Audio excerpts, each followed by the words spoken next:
There's something near. Yes, Tricky, there is something near. Good evening, ladies and gentlemen, and welcome back to Star Fox Adventures. I am the Doctor, and in the last episode we successfully piloted our way to Dragon Rock, the final dungeon world, and this episode we are going through it.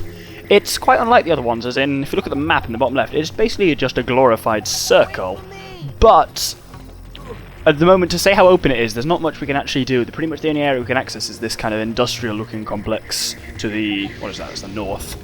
And so if we climb here and get set on fire by one of these vents, yep, knew that was going to happen, called it. Then there's a little puzzle up ahead. The main mechanic of this world, well, for you it remains to be seen, but it's quite a good fun one, I enjoy it. But there is a fuel barrel destructible wall thing. But where is the fuel barrel? The answer is, over here. I'll probably mention this over the course of the episode a number of times, but I really like the look of Dragon Rock. It just looks really cool. There's just lightning and stuff, and it's the most kind of unique looking world, whereas the other ones are kind of like a fortress or like some cold mines or something like that, whereas this one's the most unique. It's a kind of like industrial, wastelandy complex thing. But anyway, we've got the fuel barrel, and what we need to do is place it down on this pad. Then if you push this, pull this lever, well, it's not even a lever, our staff is the lever, it's just a lever socket, I guess. But yeah, so that's the barrel suction thing that starts coming. And what we have to do is, if we're standing on one of these pads, the flame stops. Of course, if the flame is lit, the barrel is destroyed. So we have to wait for it to move across here with the barrel, and then once it's safely out of the way, reactivate that fire and stop the next fire. Just in time. That was extraordinarily fine there, wasn't it, Doctor? And hup.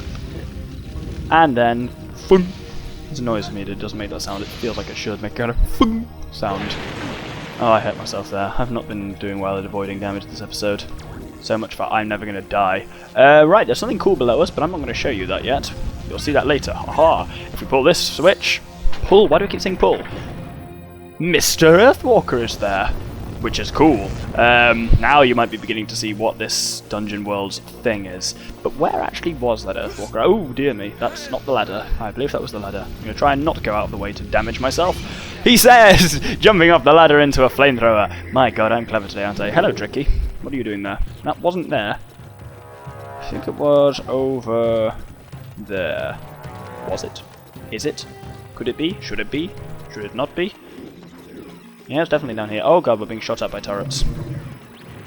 As you can see, there's a lot of general hazards on this level. There's turrets, there's those fire crawler things, and there's these relatively innocuous looking plants that I'm approaching that if you get near them, actually turn out to be enemies. It's not doing it at the moment, I think they close up at night, but they send these weird kind of homing seed pods after you. But anyway. You have done well to find me, but there are others. Yeah, I know. Your Thorntail friend told me all about it. I am pleased to hear of his safety, but the High Top is not so fortunate. Together, we can free him. Oh, I'm not paid enough for this. Okay, what do we do? The High Top will be an easy target for the patrolling robots. With their shields, they are unstoppable. However, each one has a shield generator hidden somewhere nearby. If we can destroy these, the robots will be defenseless. So what do you expect me to use? This? Of course not. This. Now get on my back. Let's do some damage. Compared to some of the other Earthwalkers, he has a vaguely less ridiculous accent, but also still... Let's do some damage. It is kind of... They have this really kind of alpha male feel, the kind of American army feel I always get from the Earthwalkers. But he's correct in what he's saying, that there are 4 shield generators that take out... You see those shields on the robots, those blue glowy things? And we get to ride a dinosaur, which is awesome. I haven't ridden one since the Snowhorn, which was ages ago. And this guy, he is fast, and he is dangerous. We can roar at things, we'll kind of attack them with our tusks. But we have our targets, which aren't where I thought I was. Oh, so I'm on the other side of the map, that's why. You will have probably just, this so far, have actually seen the shield generators already. They're not exactly inconspicuous. They are conspicuous. They're these things. Smash! That's one of them down. Oh dear. We've got health at the bottom. I literally have no idea what happens if that health runs out. It's never really happened. Second one is there. There we go, I kind of missed it and charging at a wall. There's a third one up here. Oh god, don't shoot me. Is there? Oh god. Turns out I don't know this level as well as I thought I did. it's one of those things. I always had this towards the end of the game, that you're more likely to get bored partway through a game, to the point where, as in, there are a couple of times I probably played this game most of the way through, but not all the way through. So, like, the end of the game, I know it less well, just on account of that. We are missing one shield generator. Are we? It's near this guy over here. Because he's still got a shield, and that's how you kind of work out. Oh yeah, no, it's the one on the back of this pillar thing, isn't it? Is it? Isn't it? Ow! Who hit me? Rude person. Oh, I can heal myself. Can't heal him though. He's screwed. Mash! That's all 4 of them. Awesome. So now, what that means is that the shield... No, not the shield. The robots are mortal. They have no shield protecting them. So now, they can be taken out with us. Oh, that was a cool flip. Unnecessary, but cool. So, now we have to track them down on foot and melt the bastards with my fire blast. You, sir. Come on. Oh.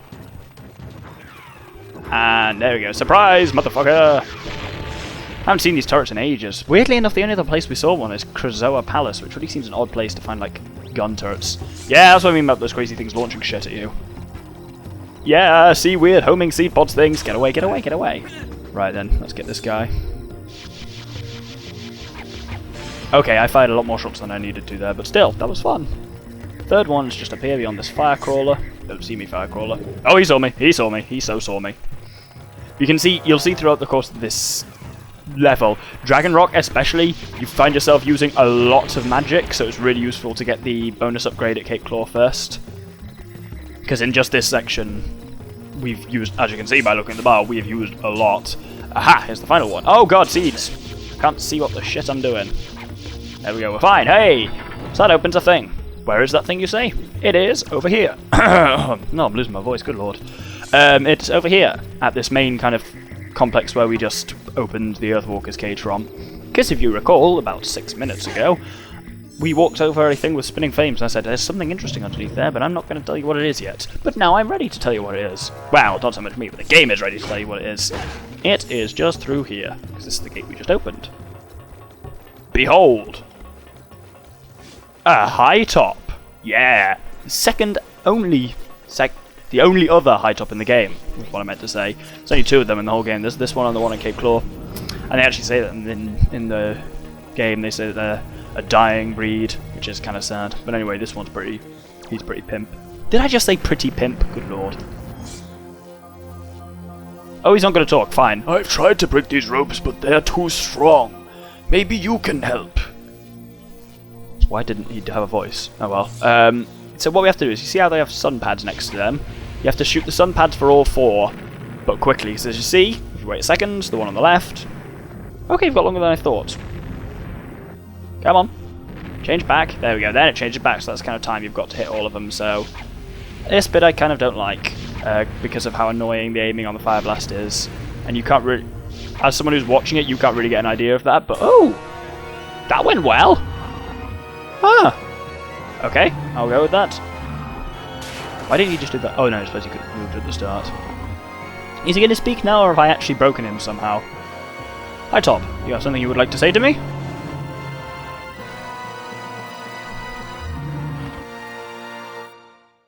I guess we're ready to go. Go where? We're crossing the plain, and you're going to have to protect me.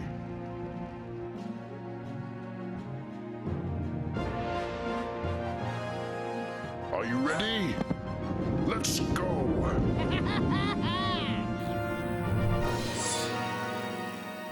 Now this bit's good fun and not too challenging. We're kind of in Fire Blaster mode, but we don't use any magic and we can fire as fast as I can hammer A.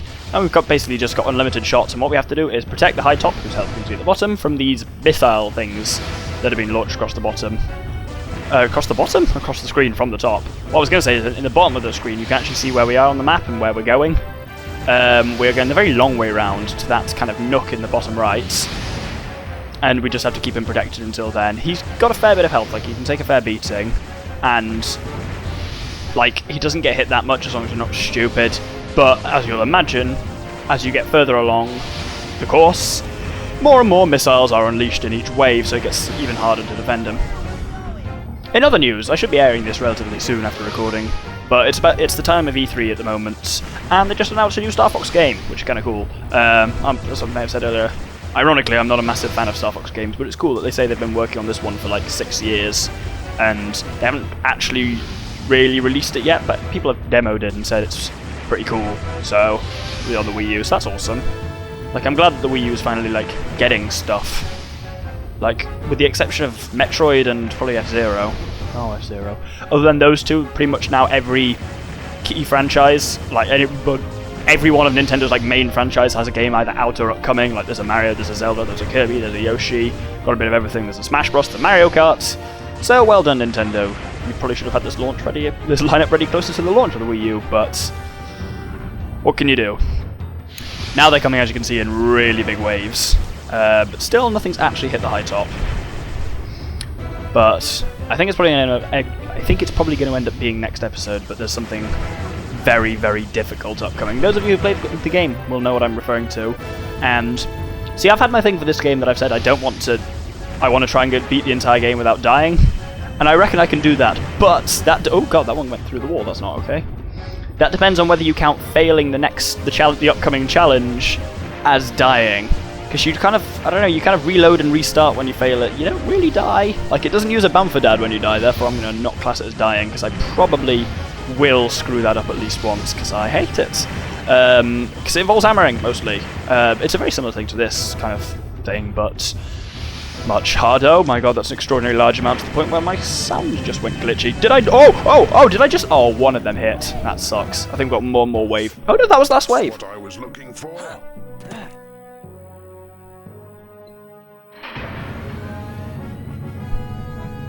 It's up to you guys now. You'll figure it out. Yeah, we will. Right, what to do now? You, sir. Basically, there's a life force door up there, and we have to kill all the ice fire crawler things to open it. When I said, what do we do now, I meant in terms of the episode. I do know what I'm actually currently doing at the moment. I was just wondering whether I'm going to continue this episode, but I think I am. Yeah, because basically, I'm getting close to the end, and I definitely, based on my time, I don't want to do the horrible thing I just mentioned. I think I want to try and squeeze it in this episode. But I can at least open the life force door this episode, and we've got a bit longer in the episode. We'll do a bit more. Right, what we have to do now is, there is, you'll have seen it up there a couple of times, one of them suction barrel movie things. If we stand Tricky on this pad, it starts moving. I have to get Tricky to stay on the pad in order to keep it moving. And then what we have to do is, it'll pick up the barrel, and then what we have to... Oh god, I'm not quite in the right position. What we have to do is, as the barrel goes past each one, this time we have to shoot sun pads to turn off the flamethrowers in order to allow the barrel past. For some reason in my head I have it that bit's really difficult. I think I struggled with it a lot when I was younger, but that went pretty straightforwardly. And then from there, we just come up here. Climb the ladders very slowly. We can... You're kidding me, right? Tricky, why did you come to me? That thing won't move the final inch because Tricky's not on the platform to move it. That is ridiculous. Tricky, you're ridiculous. I did not signal for you to come. Right then. Yep, that was it. So difficult, wasn't it, Tricky? Good god, why do I even bring him with me? Literally, why do I? I've wondered this before, because as I say, only a dinosaur of noble birth can breathe life into the spellstone, so they say, but that's turned out to be bollocks so far, so I don't know why I keep this stupid idiot with me. I guess he's occasionally good at fiery things, but I could use my staff for that. Now here we just have to get it across the wind by throwing it when the fire stops. Whee! That should have made it. Yep. There's another wind chamber up here. They love these little wind chambers in this game, don't they? Fire's gonna... Yep, there they go. Fire is gonna start. Stop! Stop! Ha! That actually timed quite well. That was awesome. And one more wind chamber to cross. Can't even remember where I needed to... Oh god, this one's got two fires. Fuck me. Slightly... Oh! No! Oh, you bastard! Right. Let's try this last one again. So you've got a really narrow window. Oh, they actually go at different times. That's even more annoying. So upper starts, then lower, then upper again, then both stop. And we throw! Ooh! Okay, that's... Why the hell do I do that? Oh, I see. I have to guide the barrel around the side, probably. Yeah, and I have to skip past... Okay, that's clever. Clever, you game. Oh, you're so clever, aren't you? You bastard. Right then, take number 3, but I'm going to try and be a bit cleverer this time. And position myself over here. And go! Ooh! No! Barrel! What are you doing, barrel? Barrel, stop! Okay. Got the barrel in the floatamajig. The barrel is out of the floatamajig. Okay. That went pretty terribly. No! Stop it! Stop it! No! Oh! Oh! Okay, maybe this is why I hated this bit as a kid. It's not the first bit, it's the bloody second bit. Take 3. I'm going to try and just stick it in the corner this time so that it just sits there and then floats there happily and we guide it round the side. Come along, barrel. We're going for a walk. Or I'm going to go straight through you. Come on. Okay, there's some really glitchy shit going on here. Nice. Oh! No! Fucking... Oh! Oh! Oh! Oh! Oh, I think I pooed a little there. Right, let's try that again, more carefully and delicately. Let's just guide it round and ignore the fact this game apparently, at least in this section, has terrible collision detection. Come along. Come on, barrel. Nice barrel. Who's a good little barrel? There we go. I knew I could do it. God, that sounded really fucking arrogant, that voice. Good God, Doctor. But now we can come through here and flick this switch, which sets the birdcage moving with a bird in it. And then we stop it. So it's just in front of that. Well, actually, that's not quite lined up. So it's just in front of that output there. Well, it's not an output as far as you know, it's just a hold. It's an output. Oh, nope, okay, there's a bit of a delay, obviously, because Fox has actually got to physically move his staff. And 1, 2, 3, go. Okay, didn't... Oh, no, that was terrible. Nope. Oh, my God. You can just leave it moving and try and time it from below with the flame, but it's much easier to do it up here. There... No. I don't even think I have to do this. I think I can just leave it moving, but I've had trouble with that in the past.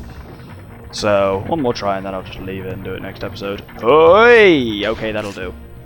And so on that note, I'm going to hold it at the episode because freeing the bird is what we're going to do next episode, but that triggers a whole load of other shit. So I'm going to wait until next episode to do that. So, thank you very much for watching this episode of Star Fox Adventures. I have been the Doctor with the Infamous Gentleman, and I hope you'll join me next time for whatever this shit, this bird...